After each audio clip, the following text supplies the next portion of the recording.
સામાન્ય રીતે આવી આગના બનાવો વખતે ફિલ્ડમાં કામ કરતા સમક્ષ આપણી નજર દોડતી હોય છે.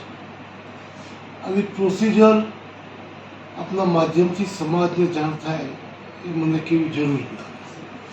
મને પ્રધાનમંત્રી નરેન્દ્રભાઈ મોદીએ ખેડૂતોને પૂરતા ભાવ મળે એટલા માટે નિર્ણય કર્યો કે પડતર કિંમત હોય કરતાં 1.5 ગણી કિંમત MSPની આપવી, અને એના આધારે સરકારે નિર્ણય કરીને જે તે રાજ્યમાં પાક થયો હોય એ પાકને ખરીદવા માટે MSP જાહેર કરી. કેન્દ્ર સરકાર આ નિર્ણય કર્યા પછી દેશની સર્વોચ્ચ સહકારી સંસ્થા ખરીદવા માટે નાફેડને જવાબદારી હતી. નાફેડ જે તે રાજ્યમાં રાજ્ય સરકાર સાથે ચર્ચા કરીને રાજ્ય કક્ષાની સંસ્થાઓને પસંદ કરીને આ ખરીદી આપતી હોય છે, અને ત્યારબાદ જે તે રાજ્ય કક્ષાની સંસ્થા જિલ્લાની પ્રાઇમરી કોઓપરેટિવ સોસાયટીને એના APMCમાંથી આ જણસ ખરીદવા માટે પસંદ કરતી હોય છે.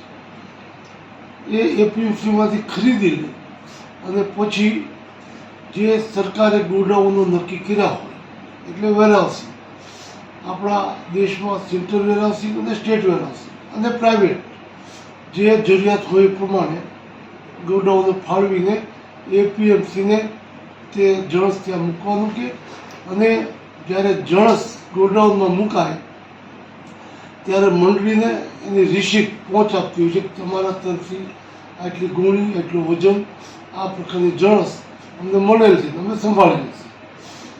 જેવી પહોંચ મળી જાય એટલે સંપૂર્ણ જવાબદારી એ વેરહાઉસિંગની થાય છે, કારણ વેરહાઉસિંગ સાથે જે કરાર કરવામાં આવે છે સરકાર દ્વારા ભાડે રાખતી વખતે, એક ગોડાઉનમાં મૂકેલો કોઈ પણ કૃષિ જણસ નીચેથી પાણી આવે કે ઉપરથી પાણી આવે બગડે નહીં.